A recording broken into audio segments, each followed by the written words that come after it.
வணக்கம் மக்களே, கதை போமா. ஸோ இந்த வைல்ட் கார்டு என்ட்ரி வந்துட்ட பிறகு அவங்க கான்ட்ரிபியூஷன் என்னன்னு பார்த்தீங்கன்னா, எனக்கு தெரிஞ்சு திவ்யா கணேஷ் தவிர மற்றவங்க எல்லாம் யாரும் அப்படி ஒன்றும் வச்சு மற்றவங்கள செஞ்ச மாதிரி தெரியல. அகெயின் பாரு தான் இவங்களாம் வச்சு செஞ்சுட்டு இருக்க மாதிரி இருக்குது. ஃபஸ்ட்டு இந்த அமித் பார்கவ், அவரை பார்த்தாலே எனக்கு பாவமாக இருக்குங்க. ஃபஸ்ட்டு டே வந்து சும்மா ஃபயர் ஆட்டம் பேசினார். திவாகர், நீங்கள் எதுக்கு வந்தீங்க, ரீல்ஸ் பண்ணுறதுக்காக வந்தீங்க அப்படின்னு சொல்லிட்டு வந்த முதல் நாளே இவர் திவாகர் கூட சேர்ந்து உள்ளத்தில் நல்ல உள்ளன்னு ரீல்ஸ் போட்டுட்ருக்காருங்க. நம்ம என்னன்னு சொல்கிறது, அதை கரெக்டாக இவ வந்து வியானா ஐடென்டிஃபை பண்ணி சொல்லிட்டாங்களா. வந்த அன்றைக்கி நீங்கள் சொன்னீங்க, ஆனால் நீங்கள் அதை செய்தீங்கன்னு. வியானாக்கு அதான வேலை, கரெக்டாக எல்லாரையும் அப்சர்வ் பண்ணிட்டு நேரம் பார்த்து பண்ணோம். அதுதான் அவங்க பண்ணுற வேலையே அங்கே. ஸோ அது சொன்னது கரெக்டு தானே. நானும் டெரராக வந்து செய்ய போகிறாருன்னு பார்த்தா திவாகர் கூட சேர்ந்து ரீல்ஸ் தான் பண்ணார். அதுவும் திவாகர் அச்சோ உள்ளத்தில் நல்ல உள்ளம். ஸோ நம்மளாம் நம்புங்க, அது எப்பேற்பட்ட எமோஷ்னலான சீனு. அந்த பாட்டை இப்போ போட்டாலும் சீன் வீடியோ பார்க்கலைனாலும் பாட்டை கேட்டாலே நிறைய பேர் அழுவாங்க. அந்த அளவுக்கு ஒரு எமோஷ்னலான சாங் அது.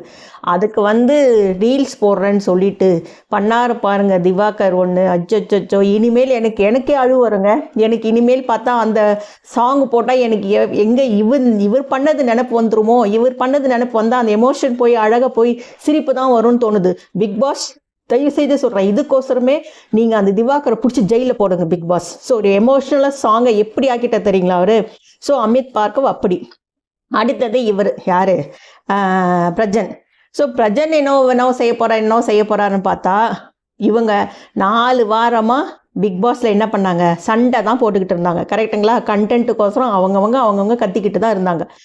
இதில் எதுக்குங்க ப்ராங்க்கு இவங்க பண்ணாத? இவங்க தான் ரியலே, அந்த ப்ராங்கை நம்ம தான் ரியலாகவே நிறைய பார்த்துட்டோமே. ப்ராங்க்குன்றது நடக்காத ஒன்று நடந்த மாதிரி காமிச்சு எல்லாருக்கும் ஆச்சரியப்படுத்தணும், இல்லை எக்ஸைட்மெண்ட் ஆகணும், அந்த மாதிரி ஆகணும். அதுக்கு தான் பேர் ப்ராங்க்கு.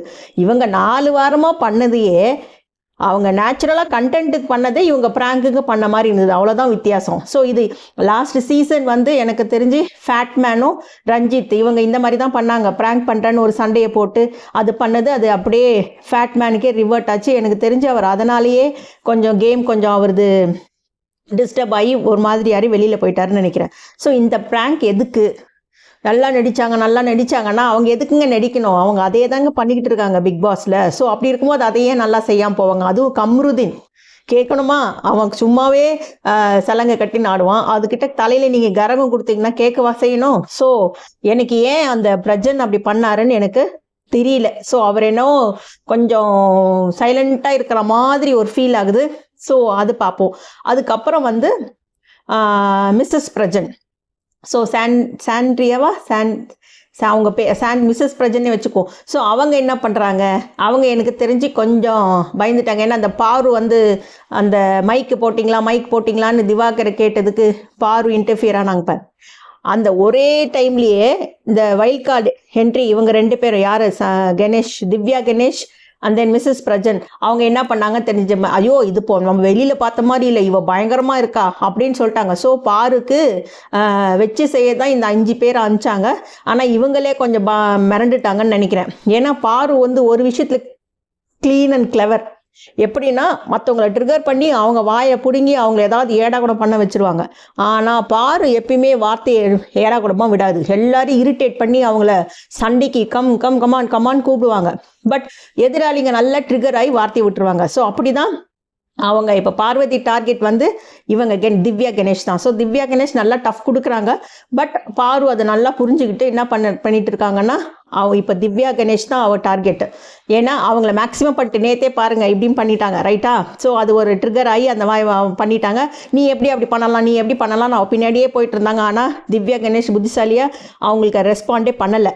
ஸோ அது பாரு பண்ணுற வேலை வந்து எல்லாரையும் ட்ரிகர் பண்ணி அவங்கள வார்த்தையை விட வைக்கிறது தான். ஸோ அதை வந்து அவங்க திவ்யா கணேஷ் மேலே ஆரம்பிச்சிட்டாங்க. ஸோ வைல்ட் கண்டஸ்டன்ஸில் திவ்யா கணேஷ் கொஞ்சம் பாருக்கிட்ட மாட்டுறாங்க. ஆனால் கொஞ்சம் லைட்டாக டஃப்பும் கொடுக்குறாங்கன்னு வைங்க. இருந்தாலும் பாரு வந்து டார்கெட் பண்ணுறது திவ்யா கணேஷ் தான். அதுக்கப்புறம் வந்து இவங்க யாரது நாமினேஷன். ஸோ இந்த நாமினேஷன் வந்து எனக்கு சரியாகவே படலைங்க திஸ் டைம். ஸோ பார்த்தீங்கன்னா அகெயின் பாருங்கள், அரோரா எஸ்கேப்டு, அவங்க நாமினேஷனே இல்லை, வெறும் துஷார் மட்டும் தான் போயிருக்காரு. ஸோ அப்போ துஷார் எலிமினேட் ஆகிடுவாரா? அது என்ன நாமினேஷன் எந்த ப்ராசஸில் பண்ணுறாங்கன்னே தெரியல. பேசாமல் பிக் பாஸுடைய கேமையே நம்ம மாற்றலாம்னு நினைக்கிறேன். இவங்க எதுக்கு நாமினேஷன் உள்ளே இருக்கிற கண்டஸ்டன்ஸ் நாமினேட் பண்ணி அவங்களுக்கே மக்கள் நம்ம ஓட்டு போடணும்? பேசாமல் நாமினேஷனே வேண்டாங்க, மக்களே ஸ்ட்ரைட்டாகவே யார் இருக்கணும் அப்படிங்கன்றதுக்கு ஓட்டு போட்டோம். 2 ஓட்டு போடலாம் ஒருத்தர்.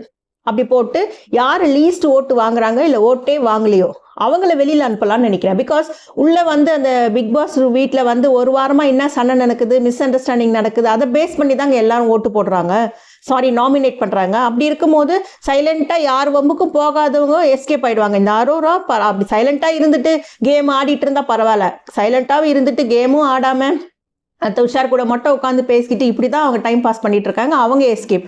ஸோ எனக்கு அது இந்த பிக் பாஸுடைய கான்செப்டே மாற்றணும்னு நினைக்கிறேன். ரைட்டுங்களா? ஸோ அப்படி லீஸ்ட் ஓட்டுனா கண்டிப்பாக டையே வராது. சரிங்களா? யார் லோட்லேயே வரலையோ அவங்க சுத்தம் வேஸ்ட்டுன்னு அர்த்தம். அப்போ அவங்கள வெளியிலே அனுப்பிச்சிடலாம். ஸோ இந்த இனிமேல் இப்படி வைக்கலாம்னு நினைக்கிறேன். ஸோ இந்த அரோரா எப்படி மாட்டினாங்க தெரியல. பட் அந்த ப்ராங்க் பண்ணாங்க பாருங்க, அதில் சுபிக்ஷாலாம் பயங்கரமாக தடுத்தது, கமருதீனை பிடிச்சி இழுத்து போட்டது, அப்புறமா ரம்யா இவங்கெல்லாம் கொஞ்சம் வைல்டாகவே அவங்களுக்கு ஈக்குவலாக அவங்க அழகாக பிரித்து விட்டாங்க. ஸோ அதில் வந்து இவங்க லோவாகிட்டாங்கன்னு நினைக்கிறேன், மிஸ்ஸஸ் பிரஜன். ஸோ அவங்க கொஞ்சம் லோவாக ஆகிட்டாங்க, கொஞ்சம் பயந்துட்டாங்க. அது வந்து கொஞ்சம் கஷ்டம். அது வந்து அவங்க ஒய்ஃப்கே சொல்லாமல் பண்ணது நல்ல விஷயம்தான். But prank waste. அதுக்கப்புறம் அந்த பாரு வந்து ரொம்ப இப்போ வர ரொம்ப இரிட்டேட் பண்ணுறாங்கன்னு நினைக்கிறேன். ஸோ சும்மாவே எல்லாருக்கும் சண்டைக்கு இழுக்கிறது, வம்புக்கு இழுக்கிறது.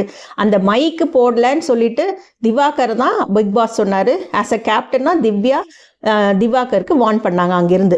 இவங்க எதுக்கு நடுவில் வந்துட்டு நான் அப்படி தான் பேசுவேன், நான் அப்படி தான் பண்ணுவேன்னா, அந்த கான்வர்சேஷனே நம்மளுக்கு பார்க்குற நமக்கே ட்ரிகர் ஆகுதுன்னா அப்போ திவ்யா கணேஷ்க்கு கொஞ்சம் யோசிச்சு பாருங்க. அதே மாதிரி திவ்யா கணேஷே போடாமல் விட்டுட்டாங்க போல, மைக்கை நான் கரெக்டாக வைக்கல. உடனே அதுக்கு அவங்க பிக் பாஸ் ப்ரிகாஷன் கொடுக்கவே அது வந்து கிண்டலாக நக்கலாக பண்ணாங்க. ஸோ அது ஏன் தெரியல. இதில் வேறு மேனேஜர், அசிஸ்டன்ட் மேனேஜர் வேறு போட்டு விட்டுட்டாங்க. எனக்கு தெரிஞ்சு பிக் பாஸ் ஒரு டிஃப்ரெண்ட்டாக ஒன்று பண்ணியிருக்கலாம். என்னென்னா அந்த ஆஹா ஓஹோ அந்த இதுக்கு ரெஸ்டாரண்ட்டுக்கு என்ன பண்ணியிருக்கலாம்னா, சபரிக்கு கொடுத்த ரோலை பாருக்கு கொடுத்துருந்தா அட்லீஸ்ட் நாங்கள் ஒரு நாள் நிம்மதியாக எந்த சத்தமும் இல்லாமல் ஃபன்னாக ஜாலியாக ஒரு நாள் பார்த்துருப்போம்னு நினைக்கிறேன். அதை ஏன் எடுத்துகிட்டு போயிட்டு சபரிக்கு கொடுத்தாங்கன்னு தெரியல. சபரிக்கு கொஞ்சம் சென்ஸ் ஆஃப் ஹியூமர் இருக்குது. ஸோ அவரும் விக்கல்ஸும் சேர்ந்து கொஞ்சம் நல்லா பண்ணியிருக்கலாம். பட் இவங்க இந்த ஓல்டு கண்டஸ்டன்ஸ், அதான் previous season contestants Priyanka, Deepak and then Manjari, இவங்க 3 பேர் வந்தது நல்லா இருந்தது. ஸோ மஞ்சரி திஸ் டைம் கண்டஸ்டண்ட்டாக இருந்திருந்தாங்கன்னா சும்மா பாருக்கு நல்ல டஃப் கொடுத்துருப்பாங்க. நேற்றே அவங்கள பார்த்தேன், நிறைய விஷயத்துக்கு பாருக்கு நல்லா ஆன்சர் சும்மா கான்ட்ரவர்சியாக கொடுத்துட்டு தான் இருந்தாங்க. பட் இருந்தாலும் அவங்க டாஸ்க்குன்றதுனால பொறுமையாக இருந்தாங்கன்னு நினைக்கிறேன். பட் தீபக்கும் நல்லா திவாகரை வச்சு செஞ்சார். ஆனால் திவாகருக்கு அவங்கள கலாய்க்கிறாங்கன்றதே தெரியாமல் அவர் பேசிட்டு பண்ணிட்டு அந்த power star, that is watermelon ஸ்டாருன்றதை ரொம்ப பெருமையான்னு பேசிக்கிட்டு அதுக்கு இவங்க அது இல்லை, அது கிரிஞ்சாக இருக்குன்னு சொல்லிக்கிட்டு இருக்கிற கான்வர்சேஷனும் நல்லா இருந்தது. இவங்க சொன்னாங்க பாருங்க, திவ்யா கணேஷ் வாயை மூடிட்டு உட்காருன்னு. அவங்க ஒரு தடவை தான் அதை செய்திருப்பாங்க. அதை இமிட்டேட் பண்ணி அதை ஏன் அப்படி பண்ணீங்கன்னு சொல்லிட்டு பாரு அதை ஒரு 40 தடவை செய்து காமிச்சிட்டாங்கன்னு நினைக்கிறேன். ஸோ கண்டிப்பாக டிஜேஎஸ் அவர்கள் பாருக்கு கொஞ்சம் அட்லீஸ்ட் வார்னிங்காவது கொடுக்கணும். ஏன்னா அவங்க ரொம்ப இரிட்டேட் பண்ணுறாங்க, ரொம்ப ஓவராக பண்ணுறாங்க.